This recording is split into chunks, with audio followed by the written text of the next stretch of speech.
Jokić can win his championship, no one's going to care. Let's just be honest. I'm sorry. He's not going to go from where he is to this super mega star. The NBA MVP race has always been a battlefield. Superstars battling for supremacy, legacies on the line, careers defined by one golden trophy. For decades, the debate raged, was it the most dominant scorer, the most unstoppable force, the player with the best narrative? But then, something changed. A quiet, unassuming giant from Serbia stepped onto the court and shattered everything we thought we knew. Nikola Jokić didn't just enter the MVP conversation, he destroyed it. This man isn't flashy. He doesn't scream for attention. He doesn't need to, because every time he touches the ball, the game bends to his will. His vision is supernatural. His efficiency is unheard of. While others chase highlight dunks and logo threes, Jokić is orchestrating basketball on a level the league has never seen before. Triple-doubles are routine. Game-winning plays, expected. His dominance is so effortless, so undeniable, that he's made the MVP debate obsolete. But here's the question no one wants to ask. Has Jokić already broken the MVP system beyond repair? Have we reached a point where giving it to anyone else just feels wrong? Or is there still someone out there, someone who can truly challenge him for the crown? Stay locked in, because what we're about to break down will change how you see the MVP award forever. For decades, the NBA MVP award followed an unwritten rulebook. It wasn't just about stats, it was about dominance,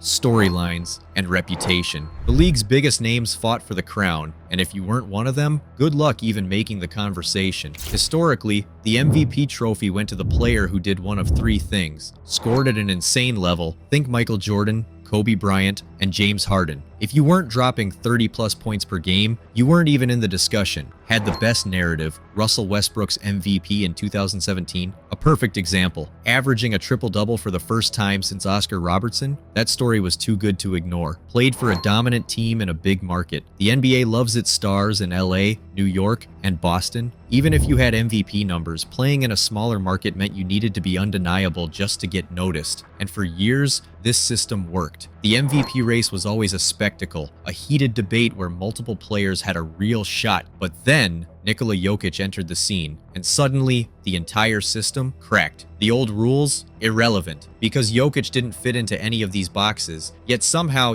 he wasn't just competing, he was dominating. And what he did next? It changed the MVP conversation forever. And then, Nikola Jokić rewrote the script. For years, the NBA MVP conversation was predictable. Superstars fighting for the top spot, the same big names dominating the headlines. But Jokić? He didn't just join the conversation, he crushed it. He doesn't talk trash, he doesn't chase highlight plays, he doesn't even look like he's trying sometimes. But then you check the box score and realize he just dismantled an entire team without breaking a sweat. Look at the numbers. Not just good, but absurd. Right now, he's averaging 28.9 points, 12.9 rebounds, and 10.6 assists per game. A center averaging a triple-double. That's not just rare, it's borderline impossible. The only other players who have put up numbers close to this were guards who had the ball in their hands every single possession. Jokić? He does it while making everyone around him better. But here's where it gets insane. Efficiency. Jokić isn't just filling the stat sheet, he's doing it more efficiently than any MVP we've ever seen. 57.7% from the field, 43.9% from three. He's not just scoring, he's controlling the game like a puppet master, seeing plays before they even exist. And the way he dominates, it's like nothing we've ever seen. Shaq bullied defenders into submission. Jordan and Kobe forced their will through sheer determination. Curry changed the game with his deep-range shooting. But Jokić, he doesn't overpower, outjump, or outrun you. He just outthinks you. He slows the game down to his own pace, reads defenses like a book, and finds passing lanes that shouldn't even exist. Think about it. Who does that? A 7-foot center playing like the world's best point guard. There's no blueprint to stop him, no defensive scheme that works. You double team him, he finds the open shooter. You play him one-on-one, he scores with ease. You try to push him out of the paint, he somehow makes a no-look over-the-shoulder pass that leads to an easy dunk. And here's the scariest part. He doesn't even care about the MVP race. No social media campaigns, no pushing narratives, no stat padding, just winning. His Denver Nuggets sit at 42-23, and when he's on the floor, they look unstoppable. This isn't a player chasing personal glory. This is a player who makes winning inevitable. And finally, even NBA legends are running out of ways to deny him. Steve Kerr, a man who coached peak Steph Curry, Kevin Durant, and Klay Thompson just said Jokić might be the greatest center who's ever played. Read that again. The man who saw the best shooters of all time, the most skilled offensive players in history, just admitted that Jokić might be on a whole different level. So now we have to ask, has Jokić made the MVP race unfair? Have we reached a point where giving the trophy to anyone else feels wrong? Or is there still someone out there who can challenge him? Because if you think the race is over, you might want to think again. So, is the MVP race already over? Is Nikola Jokić so dominant that we should just hand him the trophy right now and call it a day? Not so fast. Because while Jokić is putting up numbers that seem almost unfair, there are a few players who aren't backing down, a few stars who are coming for his crown, and one of them might actually have a case. Let's talk about Shai Gilgeous-Alexander. The Oklahoma City Thunder star isn't just playing at an MVP level, he's leading the Thunder to the best record in the league, 53-12. Let that sink in. OKC, the best team in basketball. And it's not a fluke. SGA is a monster. 32.7 points per game, more than Jokić. 5.1 rebounds,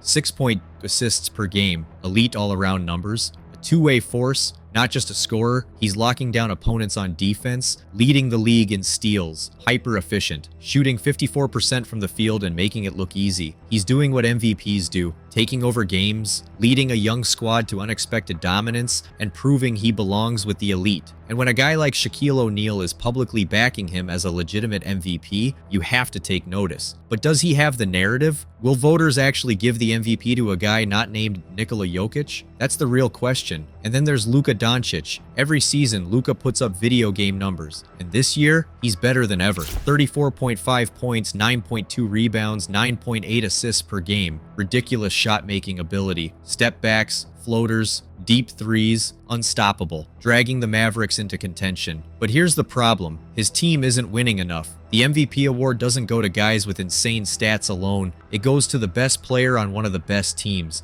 And right now, the Mavs aren't that team. Giannis, the Greek freak. You can't have an MVP conversation without him. 30.8 points, 11.5 rebounds, 6.4 assists per game. Still the most dominant two-way force in the NBA, leading the Bucks to one of the top seeds in the East. But here's the reality. We've seen this before. He's a victim of his own greatness. He's been here, done this. Unless he does something historic, voters won't give him another MVP. There's only one real threat, Shai Gilgeous-Alexander. If he keeps leading OKC to the best record in the league, the voters will have to make a decision. Do they give Jokić his third MVP in 4 years, or do they reward the new superstar leading the best team in basketball? Because if history tells us anything, it's that winning matters. And the final stretch of the season, it's about to get personal. The MVP award was never supposed to be this complicated. For years, it felt simple. Give it to the best player with the best numbers on a winning team. But now, it's chaos. We've seen players win it because of stats. We've seen players win it because of the narratives. We've seen players win it because of sheer dominance. But what happens when one player checks every single box,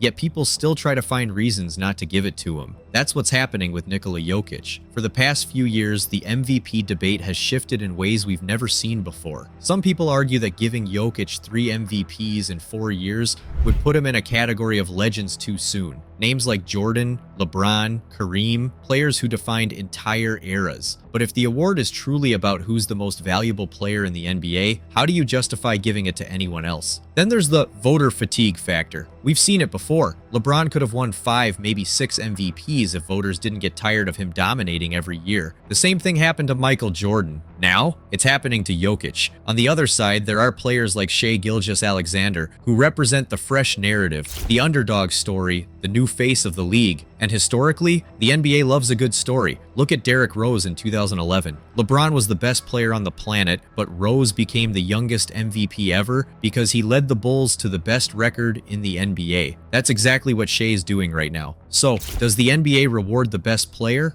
or do they reward the best story? And here's the crazy part. This debate isn't just about 2025. Jokić is only 29 years old. If he wins this MVP, what stops him from winning another and another? Are we watching the early stages of a player who could dominate this award for the next 5 years? Or are we at a breaking point where the MVP criteria shifts once again just to stop one man from winning it over and over? So, here we are. Nikola Jokić is dominating like never before, breaking the game in ways we've never seen. His impact is undeniable, his numbers are historic, and yet the MVP race is still a fight. Shai Gilgeous-Alexander is making a statement. Luka Doncic is putting up insane stats. Giannis remains a force. But the real question is, does any of it matter? Has Jokic already made this award his, or will the voters shake things up and crown a new face of the league? Now, I want to hear from you. Should Jokic win MVP again, or is it time for someone new? Drop your takes in the comments. Let's settle this debate once and for all.